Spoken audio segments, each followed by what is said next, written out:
Already મિત્રો જો વરસાદ આવી ગયો છે, અમને કામ તો કરવા દેવાનું છે જ નહીં.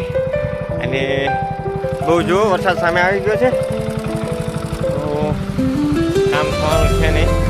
સામે વરસાદ ચાલુ છે, અહીંયા પણ થોડી વારમાં બસ આવી જ જશે. જોઈ લો તમે.